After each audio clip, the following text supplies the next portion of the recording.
So you are still listening to the We Are West Ham podcast with me, Will Pugh, Tom Edwards and James Jones. Great show so far. And I'm delighted to say that joining us for our usual Betway Charity Bets section is Nicola Caton, Isla's mum. Many of you will, of course, listen to the podcast week in, week out this season that we've been trying to raise some money and have successfully done that through our charity bets with Betway. I'm pleased to say Chad Yeomans is in the process of forwarding £1,200 that we've raised so far for Isla through Tom Edwards, who's been playing this season. He's forwarded that money, or in the process of getting that money over at the moment. But I wanted to get Nicola on today because there's been a bit of a development in Isla's situation to sort of tell you her story and let everyone know what's going on and how that money that we've raised and that everyone else, West Ham fans and football fans up and down the country, are raising, the good that money does and where it goes. Nicola,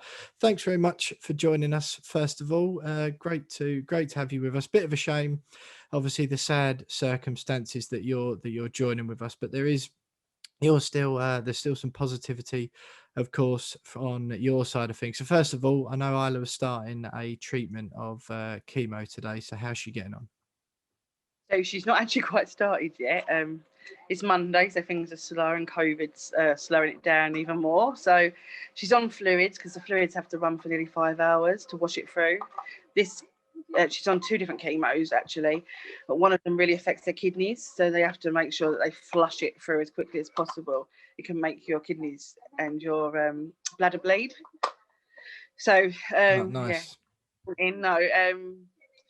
Yes, and she's doing a higher dose of this, so we're expecting probably that it's going to affect her blood counts and she'll lose her hair, and she could be pretty unwell with it actually. So it'll be a real shame, but we're hoping it does good in the long run, Yeah, of course.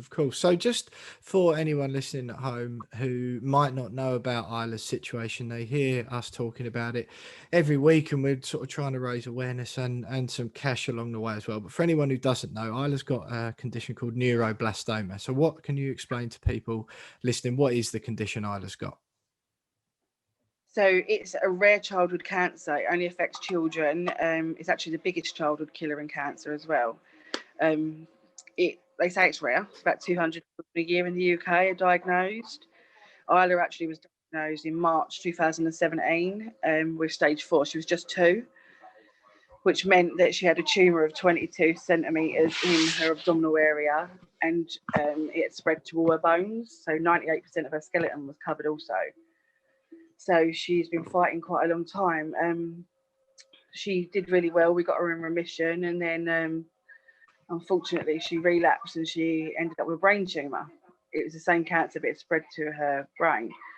We got her back in remission, and then it spread again, and this time she had several spots in her bones. And in 2018, July, they told me to take her home. She had 3 months to live. So I didn't. I fought, and I spoke to doctors all over the world, and I was told there was treatment still available, and we raised nearly £600,000, and we took her to Barcelona, and we managed to get her back in remission for 2 years. So she's continuously fought. There isn't a cure for relapsed neuroblastoma, so we have to do trials all the time. Oh, sorry, that's Isla now. There's a special guest on the podcast in the background. Just touching her line one moment. That's all right. There you go. Sorry about that. That's all right. Excellent. It hammers the message home even more, doesn't it? Live performances. Yeah, absolutely. She had a blanket stuck on her line. No probs. Yeah. So yeah, we took her abroad. We managed to get her in remission, and we were just going to go to New York actually for a thing which is a vaccine to prevent it. It's a trial actually, so we don't know if it actually works, but it's supposed to prevent the neuroblastoma coming back. Just before we were due to go, she relapsed again in Spain, and obviously we've been fighting since. But this was the most recent one, Nikki, was it? It was. We took her back to the UK. Oh, all right, thank you. Sorry about that. Don't worry, we can edit bits. Don't worry.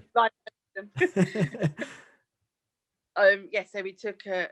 Come back to the UK, and we were offered a treatment here on a trial called Minivan. That was in Southampton. we started that, and she was doing brilliant. And then Christmas Eve, they said it had got worse, it progressed. So it had actually worked really well at first, and she was down to one spot. And then we found out 2 weeks ago that actually it isn't in the bone now, it's actually soft tissue. She's got 2 tumors behind her knee and 1 in her groin. So last week she had a biopsy to see if we could find out the genetics of this cancer, because it's really complicated cancer. It's not like breast cancer or any of the other ones. It's got its own DNA, and it's really sneaky and clever. And so in the meantime, we're going to start chemotherapy, which will be high dose. As I said, she'll be very unwell. She'll lose her hair, and basically try to buy some time to find another trial. But that's where the money raising comes back into it, because obviously the UK doesn't trial children's treatments very often. Right. Because it's rare, there's not much money to be earned from it. So there's not much progress. So the same chemos that we used in the 50s is what Isla will be using today. So, things have to change. It's mustard gas. You're talking like mustard, mustard gas. Like 70 years ago, that treatment was like came into being, basically. Am I right in thinking that? That's why the hair falls out of your cells. Yeah. I'm having a nightmare. It cut out. So yeah, basically, that's what she'll be using today. So the reason we need to start raising money again is due to the fact that there probably isn't going to be much they're going to offer. Every time you relapse in the UK, yeah. So there won't be anything the NHS can probably do for us. Hopefully that isn't the case, and they do start the trial. But we have to be prepared that we're probably going to have to go to Barcelona or New York. Yeah.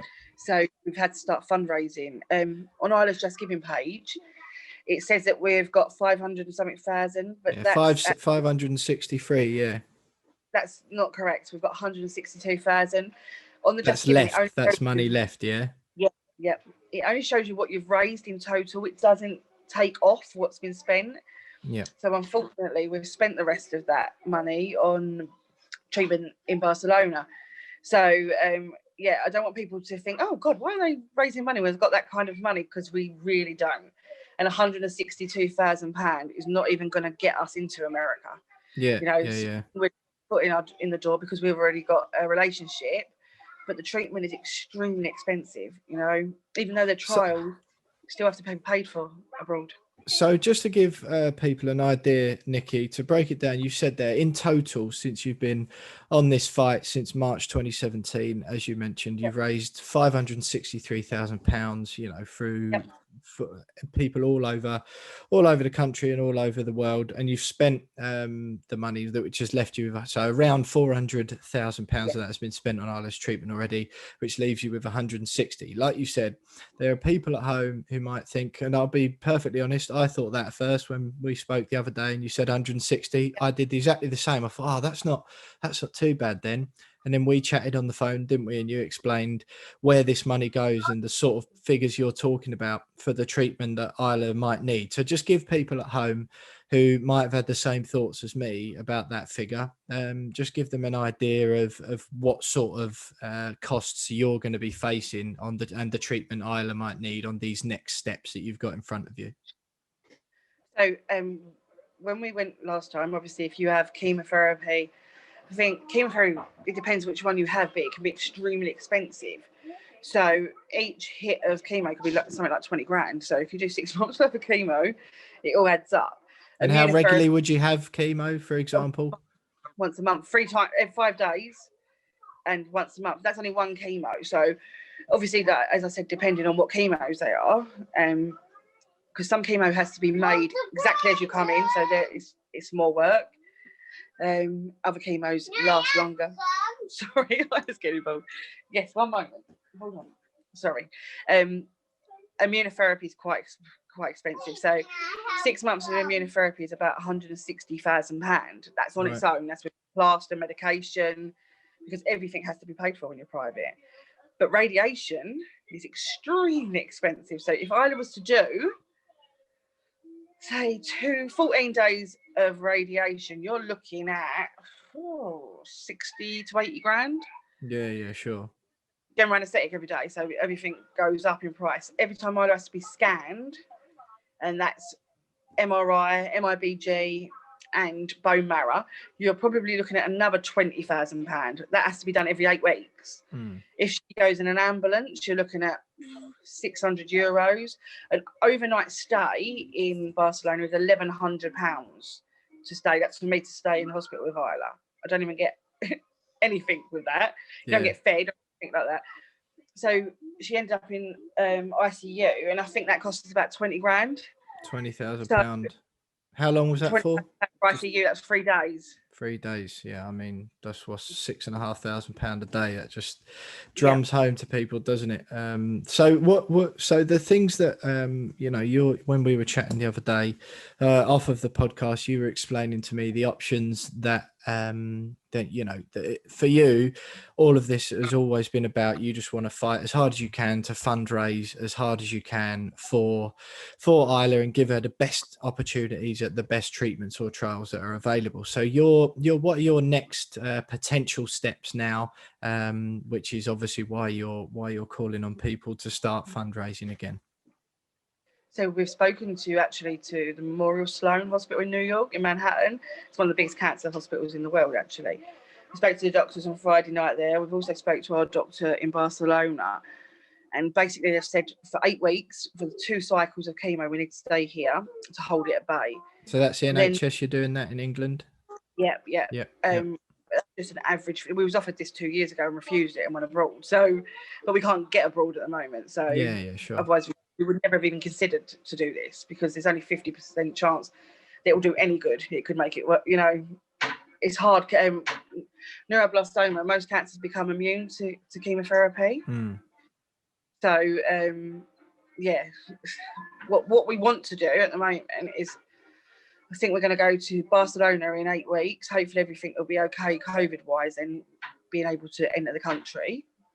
And then we're going to do the same chemotherapy, but with antibody treatment, which is private. There's also another treatment in America that we're considering. It's a brand new trial. And that's got to be obviously fundraised. And that's, if we went to America, you got to double the prices that I've told you, because Manhattan is one of the most expensive places in the world. Barcelona is really expensive, but Manhattan is obviously, and it's a lot further away.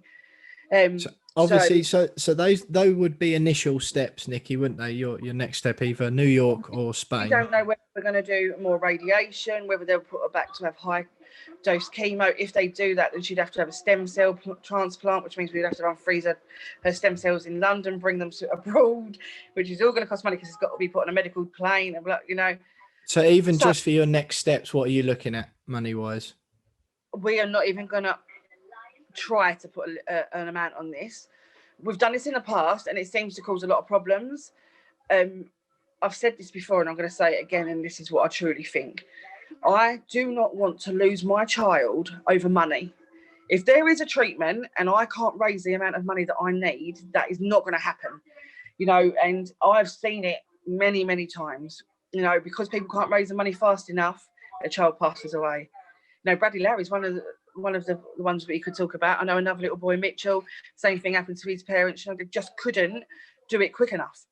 So we don't want to get to the point. And I'll be totally honest with you, when we returned here in July, half the reason we came back was because we couldn't fundraise anymore. Because of COVID, we couldn't keep the money. We needed about £20,000 a month to come in just to keep rolling. And we couldn't do it. It wasn't fair to keep putting the pressure on the people that have helped us from the beginning, that keep on helping us, when people are losing their jobs. And that's why when we come back in July, we haven't fundraised since. We didn't need it. It wasn't an emergency. So we didn't think it was fair to ask. So we stopped fundraising. There's been little bits and pieces going on. Mainly is my stuff that we've sold, that has been donated by kind people. But no fundraising, really. Yeah, and that's why I'm asking now for everyone to help us again, because I don't want to lose Isla down to not being able to raise enough money. And it is a big, big chance that that's going to happen. And I know that people haven't got the money that they had because people are losing jobs, but there's a share button, and if you share, it makes a huge difference, because then we can reach people that we never would have reached.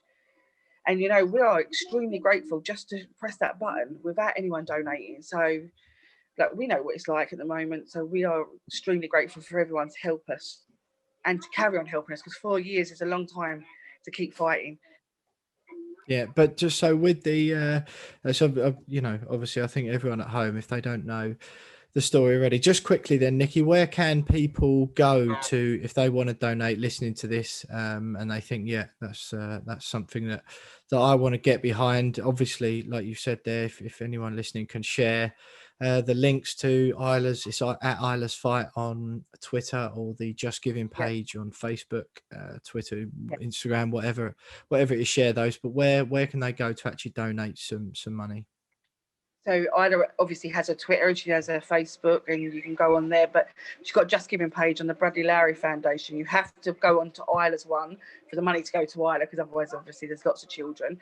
But yeah, she has that page that you were talking about earlier with the 500, and that is the page to donate to. Your name comes up so we can see everybody that donates, and yeah, if you can donate. And even there's lots of raffles. We're not asking for you to just give us money, you know, we are giving things back as well. We've got loads of great things that are being auctioned, and not just auctioned because we don't think sometimes that's fair, because people can't always afford big amounts.